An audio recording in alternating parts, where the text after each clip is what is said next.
Sejam muito bem-vindos, meus familiares do canal Flight and Runs. Estamos aqui com a nossa segunda edição do nosso noticiário semanal do nosso Flight and Runs podcast. Juntos, em parceria com a Heroin, vamos dar uma repassada no que aconteceu essa semana de, vamos dizer assim, coisas boas, coisas diferentes ao decorrer da semana. Então, atenção, sente-se aí, aguarde a musiquinha de início, já vamos começar.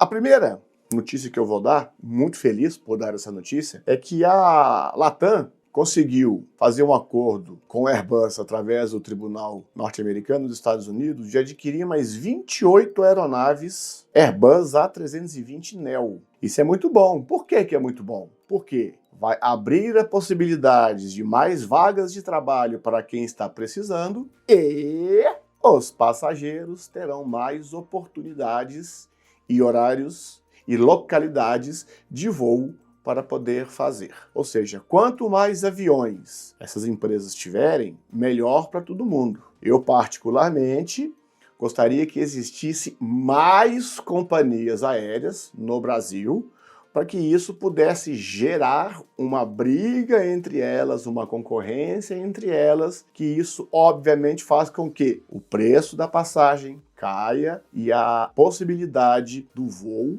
que é o meio de transporte mais seguro do mundo, tirando o elevador, possa ficar mais atraente, atrativo aos passageiros de menor renda. Então, é uma boa notícia, 28 aviões a mais, e com isso também ela inteira um total de 70 aeronaves, junto com os aviões que ela já tem, permanece sendo a maior empresa da América Latina. Latam, torço para que isso aí dê muito certo e que todas as empresas voltem a crescer exponencialmente, como aconteceu há 10 anos atrás, em 2011. Agora vamos ficar sabendo de uma coisa aqui muito interessante. Lá na Áustria, um Embraer 195, ele teve um problema em uma arremetida depois que o avião detectou uma wind shear. O que é o wind shear? O wind shear é um efeito da natureza onde existem vórtices de vento que saem da nuvem, descem com uma velocidade considerável, bate no chão e ela volta em formas de redemoinho, e isso pode causar um grave acidente para todas as aeronaves que atravessam essa wind shear, principalmente em fases de aproximação, né, pouso e decolagem. Tanto é que nós treinamos isso várias vezes no simulador para que na hora que precisar agir, a gente tem que agir de imediato para evitar qualquer tipo de problema. E o avião da Embraer 195, segundo o portal The Aviation Herald, disse que através do órgão investigador responsável lá na Áustria para fazer as investigações dos acidentes, percebeu que o avião ele não cumpriu o que deveria cumprir para fazer uma manobra segura de livrar da wind shear. O que eles descobriram? Que a velocidade do avião ela manteve uma velocidade de aproximação, ou seja, muito menor, porque você quando faz uma arremetida normal, você já tem que ter a necessidade de gerar uma potência maior nos motores para tirar ele da inércia do pouso e fazer com que ele volte a voar novamente. Ele veio, como ela estava vindo, com uma velocidade de aproximação em torno de 133 nós. Isso tudo é baseado na investigação que o órgão responsável fez, tá? Então ele veio numa velocidade de 133 nós. Quando o avião deu o alerta, e esse alerta é da seguinte maneira: wind shear, wind shear, wind shear, wind shear, wind shear, wind... Ou seja, tem o wind shear na sua frente e você deve imediatamente fazer a manobra. A manobra que eu aprendi no simulador foi o seguinte: quando você recebe esse aviso de wind shear, você pega sua manete de potência, leva toda para frente, lá no batente, se puder levá-la um pouquinho mais lá perto do radômetro, você leva, e aperta o toga, take off, go around. Isso é um modo que você avisa pro avião que você não quer pousar mais, e sim você quer arremeter, por N motivos. Isso faz com que todas as performances do motor passem para o máximo disponível e que ele tenha impulso suficiente para poder livrar, fazer uma arremetida. No caso da wind shear, você ainda tem que desligar o piloto automático, tá certo? Manter as asas niveladas, ver se não tem nenhuma superfície como spoiler, principalmente o spoiler, se o spoiler do avião está fechado, e não mexer em nenhuma configuração do avião. Ou seja, se o avião tiver com um trem de pouso baixado, com flap 5, você vai fazer a arremetida com trem de pouso baixado e com o flap na posição que está. E vai ter que seguir o que o seu Fly Director está te dizendo. O seu copiloto, no caso, vai cantar para você a sua altitude, o quanto que ela está variando em relação à razão de subida ou descida. Então você vai seguindo ali o birdzinho no PFD. O avião, obviamente, quando você passa nessa wind shear, a tendência dele é ir para baixo, ir para cima, e fica meio doido, entre aspas, vamos dizer assim. Você vai seguindo o bird, às vezes ele abaixa o nariz um pouquinho, você segue ele, às vezes ele levanta o nariz um pouquinho, você segue ele, até que você perceba que saiu da condição de wind shear. Pelo que foi apurado com este voo em específico, o piloto em comando levou a manete até 75 graus de TLA. O que é isso? É o ângulo que ela faz entre o idle e o full power. Então ele trouxe até 75 graus. Tirou a mão da manete e começou a fazer a manobra com as duas mãos no manche. O que isso gerou? Gerou que o avião permaneceu em modo de aproximação, porque além dele não levar a manete acima de 78 graus, que seria o recomendado para que o avião entendesse que nós estamos iniciando uma arremetida, ele deixou 3 graus abaixo, pode parecer pouco, pode parecer muito, né? Mas não chegou no limite em que você dissesse para o avião que tem que ser feito. Ele esqueceu de apertar o botão toga, take off, go around. Então ele se manteve no modo de aproximação. E via de regra, quando você está em uma condição de wind shear, o avião vai variar a sua razão bruscamente. Pode até vir a colidir com o solo, né? Pelo estudo que eles fizeram da investigação, o avião chegou a uma velocidade de 113 nós, quando ele gritou stall, stall, stall, e isso durante após 11 segundos do aviso. A altitude mínima dele, que ele chegou próximo do solo, foi de 650 pés. Aproximadamente 200 metros de altura. E com isso tudo, o nariz do avião elevou 14 graus, vamos dizer assim, acima de sua linha. Tá certo? O que acontece com tudo isso? Aconteceu o acidente? Não, graças a Deus não aconteceu o acidente. Mas foi um incidente grave. Foi um incidente grave.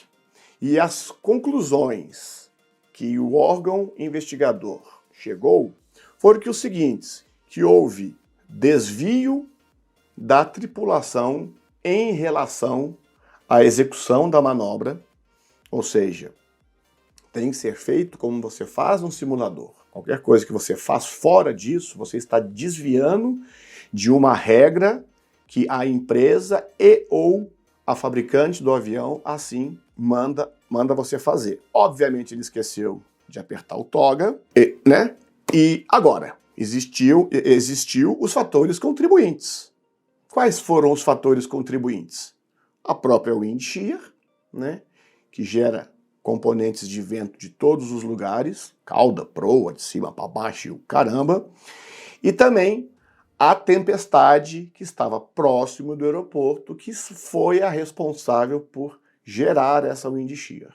Eu, como comandante, quando estou vendo que tem nuvens de tempestade próximas ao aeroporto, a gente começa a ficar muito atento a possibilidades de wind shear se eu já estiver voando. Se eu estiver no solo, eu espero a tempestade desaguar para poder decolar. Né? Para que a gente passar cagaço, sendo que a gente está no solo, vai atrasar o voo? Vai, com certeza. Mas pelo menos a gente vai ter a certeza que depois vai decolar com uma atmosfera muito mais estável. Legal, pessoal? Interessante essa notícia. E o mais interessante ainda é que todo mundo saiu com vida e foi caracterizado como um incidente grave. Pessoal, tem uma notícia que eu acho muito interessante falar para vocês. Um avião brasileiro estava pousando no aeroporto em Boston e teve uma dificuldade de compreensão do inglês do controlador e o dele. Isso gerou, vamos dizer assim, um certo mal-estar, um certo conflito para o tráfego aéreo local. Por que acontece isso? Muitas vezes é porque nós, ou não, estamos acostumados a escutar o inglês da aviação via rádio, porque é diferente do que você falar o inglês da aviação com o áudio limpo, claro, e muitas das vezes também pode ser a falta de estudo do inglês, por isso que eu falo, estudem o inglês, se preparem, porque uma hora você vai fazer um voo para fora do país, né? Então pode ser a falta do estudo do inglês e também a própria falta de experiência.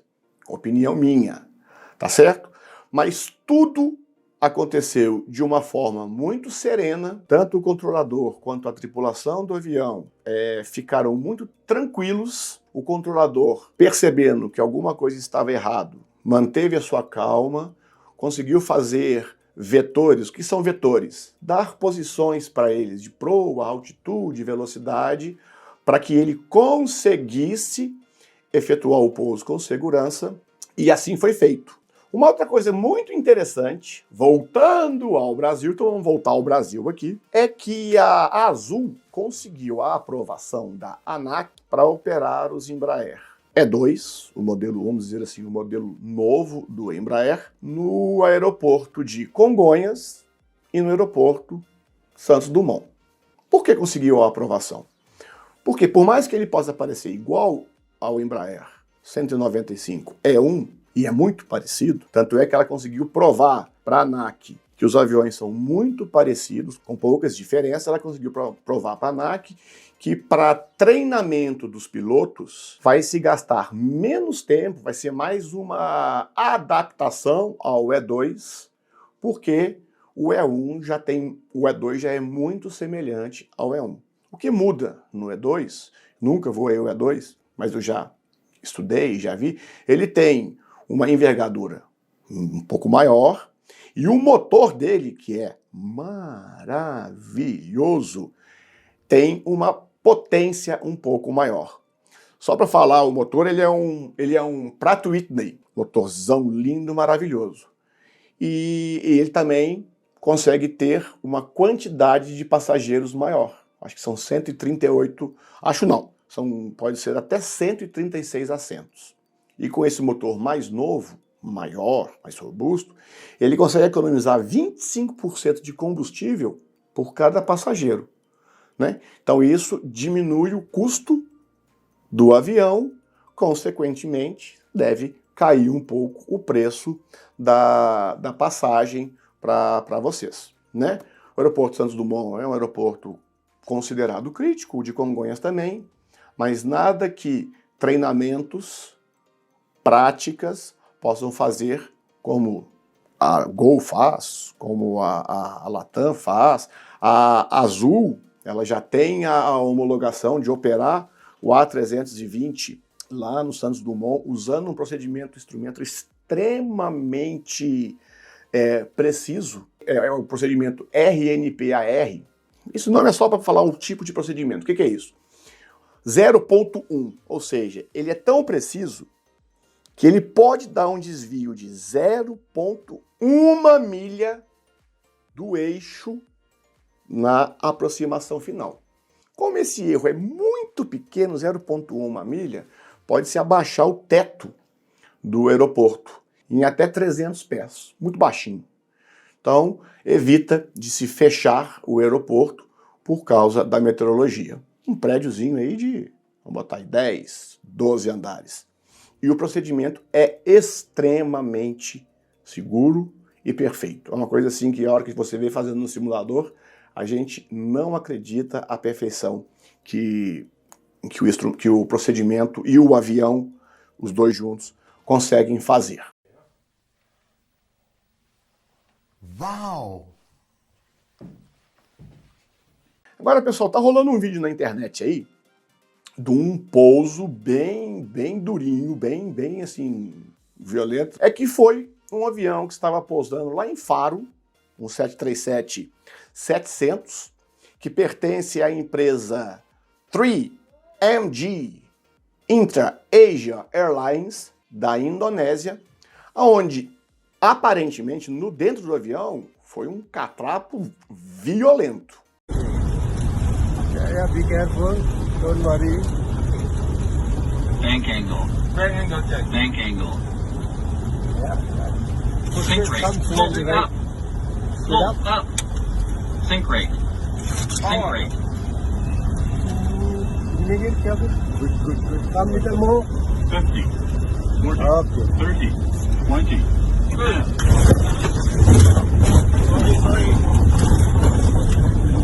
Violento. Fica difícil eu dar uma explicação ou até mesmo fazer um julgamento da aproximação dele, porque eu estava dando uma estudada na carta de aproximação. O aeroporto fica no meio de montanhas, né? Então, para falar que o voo estava desestabilizado, não estava, eu não posso me dar ao luxo de garantir isso. Foi uma aproximação diferente, onde ele veio com velocidade diferente, principalmente com a sua velocidade de razão de descida. Parece que foi muito maior do que a própria carta estabelece. Para você ter uma ideia, a carta estabelece o seguinte: quando você vem aproximando para a pista 33 com uma velocidade de 150 nós, você vai descer com uma razão, mais ou menos, de 860, 867 pés, para que isso possa te levar até a faixa de 1000. Né? A gente percebe nitidamente no voo que ele estava tentando procurar o eixo da pista, conseguiu no final, teve vários avisos de alarme do avião, dizendo que o avião estava entrando em situação crítica, como turn bank, que ele fala bank angle. O que é isso? Que o avião está com uma inclinação muito maior do que ele julga seguro. Ele fala think rate, ou seja, a razão está muito grande. Ele está avisando para o cara que tem alguma coisa que não está certo, né? Mas mesmo assim ele foi lá e tal, completou o pouso, fez um zigue-zague aqui, um zigue-zague acolá e tal e coisa, e blum!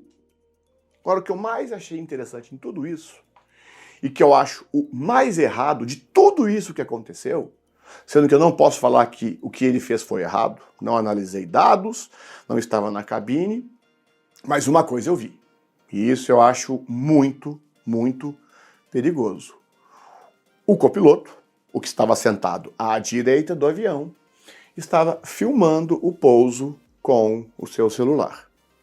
Ou seja, numa situação de decolagem, situação de pouso, os dois têm que estar extremamente atento a essa operação. É como se estivesse tocando um piano a quatro mãos, né?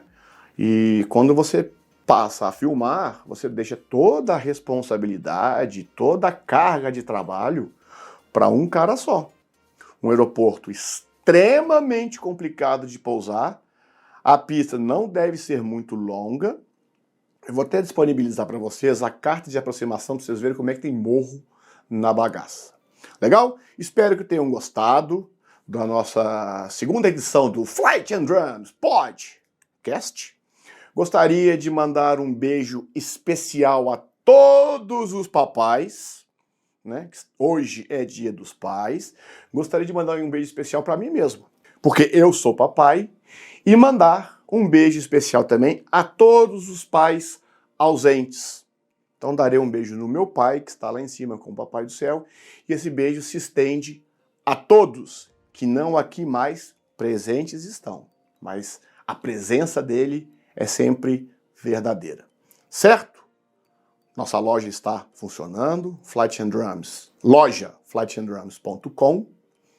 Acesse lá, aperte o sininho. O povo está falando que o YouTube não está entregando os vídeos, aperte o sininho lá, por favor.